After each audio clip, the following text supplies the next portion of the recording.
Imagine for a second that you are the CEO of a tech startup. Okay, a nice thought. Right. You just signed this massive, seven-figure deal with a visionary Fortune 500 company.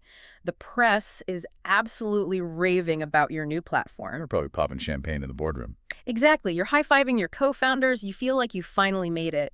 And yet you have absolutely no idea that your company is about to die. Yeah, it's a phenomenal illusion. I mean, Oh. the very early signals of market dominance are often, well, they're the exact same signals of a catastrophic collapse that's just a few months away. Which is such a wild paradox. You see these startups with brilliant, completely disruptive technologies, right? Oh, all the time. They get this massive initial buzz. They land those huge alpha clients. They're the darling of every tech blog. And then, mysteriously, they just fizzle out. They just bleed venture capital until there's nothing left. Yeah, completely failing to reach the mainstream. So for this deep dive, we are taking you inside that boardroom to figure out the actual mechanics of that sudden death.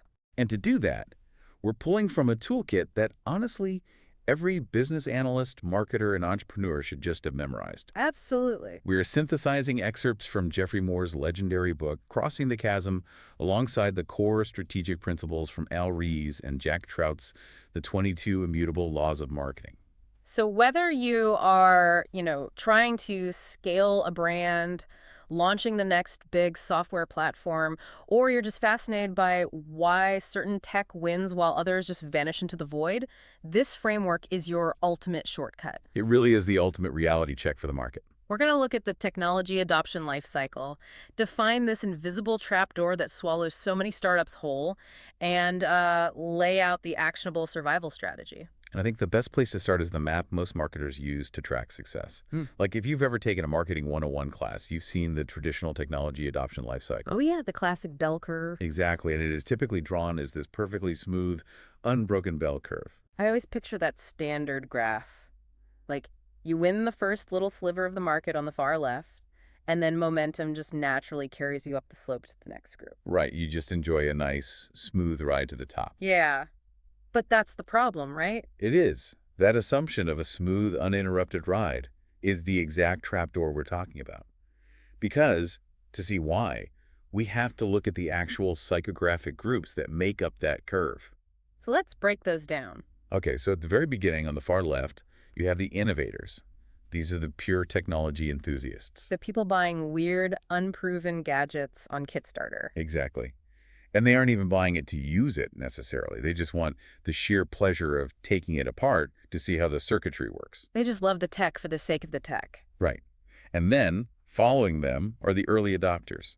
In the corporate B2B world, these are the visionaries. Okay, so they're different from the innovators. Very different. They aren't necessarily technologists themselves. They're executives who can easily imagine the strategic business benefits of a radically new technology. And crucially, they have the big budgets to pursue it. So that's the early market, innovators and visionaries. Right. Then the curve peaks as we move into the massive mainstream market. This starts with the early majority, who are known as pragmatists. Pragmatists, okay. Then the late majority, who are conservatives. And finally, the laggards at the very tail end. And the traditional model basically implies that moving from the early adopters to the early majority is just a matter of time. Like, just keep your marketing engine running and you'll get there. Yeah, but Jeffrey Moore completely shatters that idea. He reveals that there are deep, jagged cracks between every single one of those groups. So it's not a smooth slope at all. Not even close. The curve is actually a series of disconnected segments. And the reason they are disconnected is that each group has a completely unique psychographic profile. Meaning they think and buy differently? Exactly. If you present your product to the early majority using the same pitch that worked on the early adopters, it won't just fall flat. It will actively repel them. Wow. And this brings us to the biggest gap of all, right? The one that gives Moore's book its title, The Chasm. The chasm, yes. It sits right there between the early adopters, our visionaries, and the early majority are pragmatists. And it is an absolute graveyard for startups. Like, a company lands that seven-figure deal with a visionary CEO. They think their marketing strategy is genius, and then they try to scale that exact same approach into the mainstream. They operate without a safety net because they just don't realize that tactics that won the visionary are downright toxic to the pragmatist. It kind of reminds me of a band that builds a huge following in the underground indie music scene. Well, that's a great way to look at it. Right. Those underground fans, the visionary audience, they love the band because they are obscure and because their sound is raw, unpolished, experimental. Yeah, it's cool to be the first to know about them. Exactly. So the band gets a record deal, books a giant stadium full of mainstream pop fans, the pragmatists, and plays the exact same experimental 20-minute jam session. And then they look out at the stadium crowd and wonder why everyone is booing. Yeah. They don't realize the mainstream crowd doesn't want experimental noise.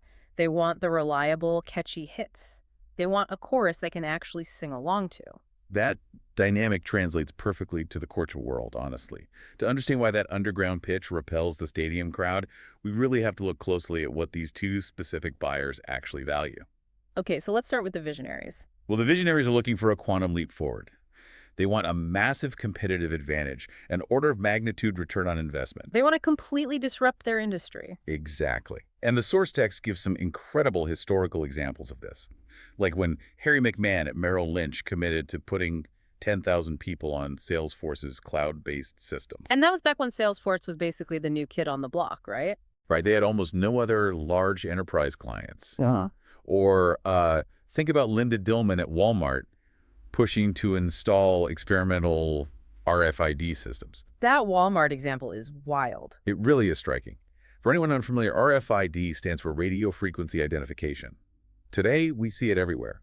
It's how modern inventory systems wirelessly track goods. But back when Dillman championed it, it was totally unproven. Yeah, she was basically trying to track millions of pallets wirelessly using radio frequencies when the technology was still, in many ways, just a science experiment. It was a massive gamble. She wasn't just buying a slightly better barcode scanner. She was trying to reinvent global logistics from scratch. And visionaries take those high-risk, high-reward gambles because they want to be first. They're the least price-sensitive group in the entire market. Because the payoff is so huge if it works. Right. They have millions of dollars to allocate, and they actually prefer a customized project-based relationship with the vendor.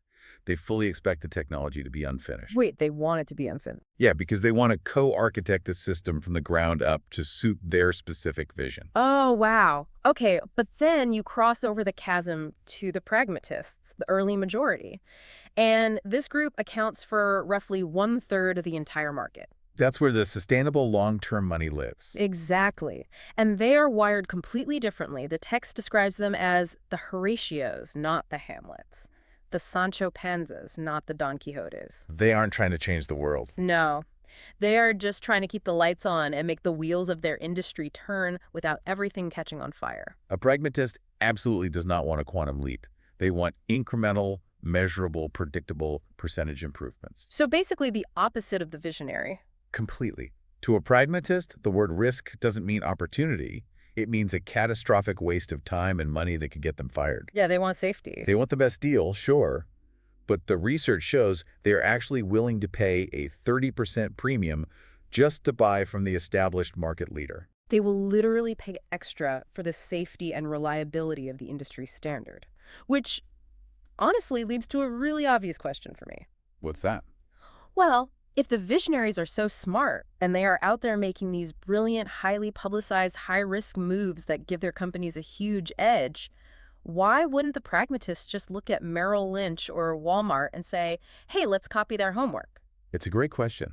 And the answer reveals the core psychological divide that creates the chasm in the first place. Okay, let's hear it. It comes down to a fundamental catch-22 of referencing. Pragmatists are they're vertically oriented. So vertically oriented. Yeah, that means they communicate with and they only trust other pragmatists within their own specific industry. So a bank IT manager only trusts other bank IT managers. They want to know how people exactly like them have fared with your product. Exactly. So they absolutely refuse to buy your product until you are an established standard in their industry. But you can't become an established standard until they buy your product. Okay, I definitely see the catch-22 there. But if a startup is desperate, why can't they just point to their massive alpha client? Like, why can't they just walk into the pragmatist's office and say, look, Walmart uses us, we're legit? Because pragmatists fundamentally do not trust visionaries as references. There's this deep cultural disconnect between the two. Really? Even if it's Walmart? Even then. Think about how a visionary operates. They inherently lack respect for their colleagues' experiences. They think they're smarter than their peers, which is exactly why they are trying to leapfrog them with experimental tech. Oh, I see. And pragmatists deeply value the collective wisdom of their peers. Right. So the visionary is basically saying, I'm doing this because no one else is. And the pragmatist is saying, I won't do this unless everyone else is. They speak entirely different languages. And they attend entirely different events, too. Visionaries care about futuristic technology, so they go to futurist conferences. Pragmatists care about the mundane details of their daily operations, so they go to highly specific industry trade shows. So they aren't even in the same room. Rarely. Furthermore, visionaries completely ignore existing infrastructure. They don't care if your new software integrates with the old legacy servers, because they're just building a new paradigm from scratch. Whereas pragmatists have built their entire careers on managing that existing legacy infrastructure, they desperately need integration. Exactly. And here's the kicker. When a visionary launches a project, they get all the glory, but someone else is left holding the bag. What do you mean? Well, from the pragmatist's point of view, a visionary swoops in, soaks up all the budget for a pet project, takes the credit in some magazine interview, gets promoted, and then just leaves town. Oh, man. And the pragmatist is the one left behind to maintain the messy, bleeding-edge, half-finished system. Exactly. They probably actively resent the visionaries. That makes perfect sense. This is why the marketing pitch that won the visionary, all those buzzwords like state-of-the-art or paradigm shifting, absolutely terrifies the pragmatist. Yes, all they want to hear is industry standard and proven reliable. It's like trying to sell a reliable family minivan by bringing a pragmatist into the dealership and bragging that a professional stunt driver just used this exact same minivan to jump over a canyon while engulfed in flames. That is exactly what it's like. The pragmatist is just staring at you in horror, thinking, I don't want to jump a canyon. I just want to know if it gets good gas mileage on the way to soccer practice and if the cup holders actually hold a travel mug. The stunt driver reference is actively scaring them off the lot. And this leaves the startup stranded in the chasm. Because venture capital is burning up, the mainstream market is ignoring you because you aren't a standard yet. And your only current customers are viewed as reckless canyon jumpers by the people you are desperately trying to sell to. So if you're a startup bleeding cash, your visionaries are scaring away the mainstream and you're stuck in this catch-22. What is the actual escape hatch? How do you survive? You deploy a radically focused strategy. Jeffrey Moore calls it the D-Day analogy or the bowling pin strategy. The bowling pin strategy. Okay. To cross the chasm, you must stop trying to sell to everyone. You have to target one highly specific, incredibly narrow niche market. This becomes your beachhead or the head bowling pin. So you focus everything on that one spot. Yes, you focus all of your limited resources on dominating that one specific niche completely. This actually connects beautifully to the sources we have from Al Ries and Jack Trout in the 22 Immutable Laws of Marketing. Oh, absolutely. The law of sacrifice and the law of focus. Right. The law of sacrifice argues that you have to give up something to get something. You must willingly sacrifice the broader target market. You just cannot appeal to everybody. It's too expensive and too difficult. And then the law of focus states that you need to own a very specific word or concept in the prospect's mind. You have to be in a massive fish in a remarkably small pond. Let's look at how this plays out in reality with the VMware case study from the text. I love this example. So VMware developed server virtualization. Simply put, it's a way to make one physical computer act like multiple independent computers. Which is a massive paradigm-shifting technology with endless potential applications. Absolute classic visionary bait. Exactly. In the early days, technologists used it for what we call corner case problems, bizarre, rare, extreme edge scenarios outside normal operating parameters, usually just to see if they could break the code. You're playing around, basically. But when it came time to cross the chasm and secure mainstream revenue, VMware didn't try to sell universal server virtualization to every chief information officer in the world. That would have required boiling the ocean. Right. Instead, they targeted a single, recurring, highly painful problem for pragmatists in a tiny niche, software testing environments. Let's really dig into the mechanics of why that was such a huge bang point. Okay, lay it out. Before virtualization, if a team of software developers needed to test their new program to see if it worked on, say, Windows, Linux, and an older version of Mac OS, they couldn't just do it on one machine. They had to physically buy, configure, and maintain separate physical servers for every single test environment. Yes. It was incredibly expensive, it took up massive amounts of physical space in the server room, and it slowed development down to a crawl. So VMware walked into that specific pragmatist enclave and solved that one problem flawlessly. They allowed developers to spin up all those different testing environments virtually on a single machine. I knocked over that head bowling pin. They did. And here is the absolute genius of the strategy. Once you win that first niche, those pragmatists become the references for the next adjacent bowling pin. Because pragmatists trust other pragmatists. Precisely. The software testers realize how reliable the tech is, so they recommend it to the IT operations team. The operations team sees it running smoothly, so they recommend it to the production environment. It's a controlled chain reaction. One pin knocks down two, which knock down four. Ultimately, this leads to what Moore calls the tornado of mass market adoption, where the entire mainstream is buying at once because you are now the established standard. It's the magnifying glass effect. Like if you hold a magnifying glass out in the diffuse sunlight, it might just warm up a piece of paper. But if you pull that glass back and focus all of that exact same light onto one tiny dot, your niche market, it creates enough concentrated heat to start a fire. And that fire is market dominance. Exactly. But getting that first spark requires more than just a cool piece of software, right? Like you have to give the pragmatist everything they need to feel completely safe. Yes, and this brings us to a vital concept called the whole product. The whole product. Right, because a product isn't just the software code or the physical hardware. Visionaries are perfectly fine cobbling together unfinished tech. They like being the tinkerer. But pragmatists don't. No, pragmatists demand the whole product. That means the core product plus all the necessary training, third-party support, compatible software, reliable customer service, cables, manuals, everything required to make it work seamlessly out of the box. The text points to Microsoft Office as the ultimate historical example of this, right? It does. Pragmatists love Microsoft Office, not necessarily because it have the absolute most elegant code, but because the ecosystem around it is bulletproof. Right. There are training books in every single bookstore. There are weekend seminars. And an office manager can literally call a temp agency and instantly hire someone who already knows how to use Word and Excel. The ecosystem essentially is the product. But for a startup crossing the chasm, you don't have that ecosystem yet. You don't. You have to work backward from your target customer's specific use case to build it.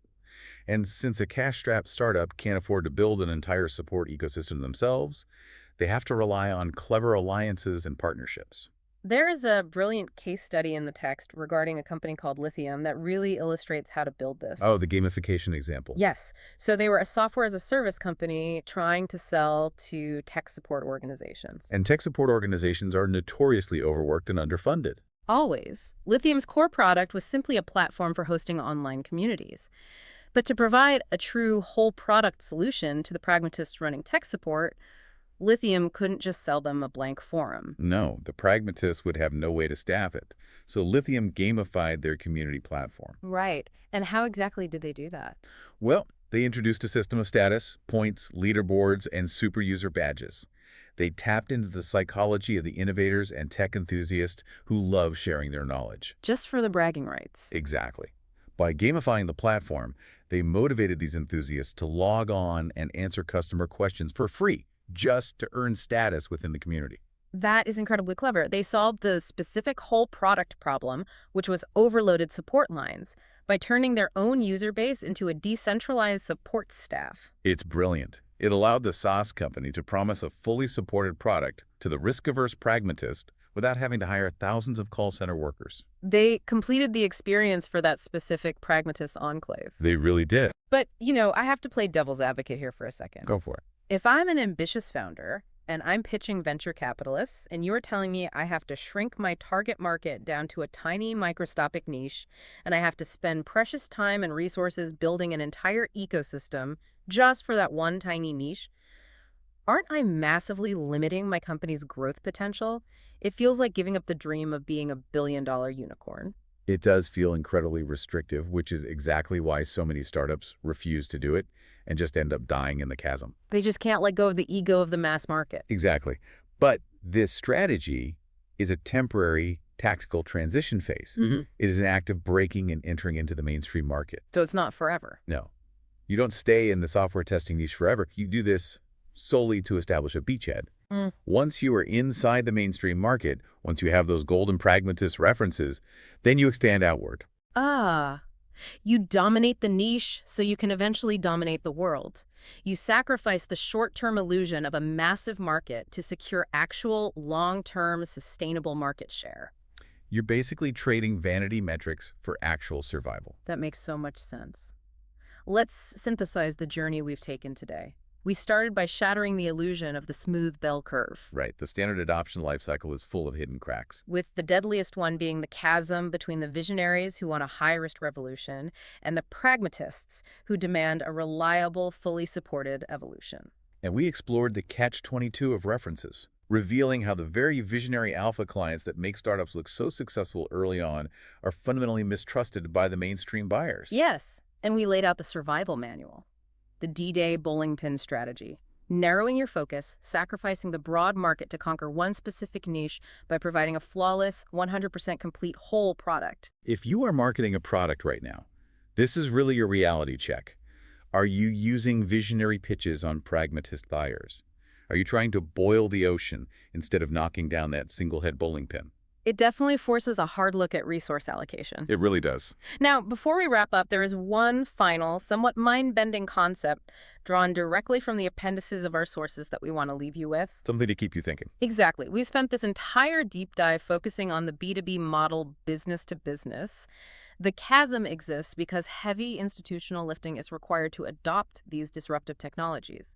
Corporations have to change complex processes, train thousands of staff members, and integrate massive legacy systems. But consider what happens when a disruptive tech doesn't require any institutional heavy lifting at all. What if you can just click an app icon on your phone and start using it instantly? We are talking about digital consumer products here, B2C, things like Google, Facebook, or Skype. Right. According to the 4 gears model for digital consumer adoption outlined in the text, these types of companies might actually bypass the chasm entirely. Because the friction of the IT department is completely gone. Exactly. When there are no millions of corporate dollars at stake and no legacy systems to integrate, the traditional rules of gravity might just change. How does marketing adapt when the heavy friction of the chasm vanishes into thin air? It's a massive question, and definitely something to mull over the next time you download a viral app. It's a whole different ballgame. It is. But until you invent the next digital consumer empire, if you find yourself staring at that siren lure of high-tech wealth asking, if Mark Zuckerberg can be a billionaire, why can't I? Just remember, before you can play the massive mainstream stadium, you have to survive the underground. And to do that, you better know exactly which bowling pin you're aiming for. And if you are trying to sell that minivan to a pragmatist, make absolutely sure the cup holders work. Always check the cup holders. Thanks for joining us on this deep dive.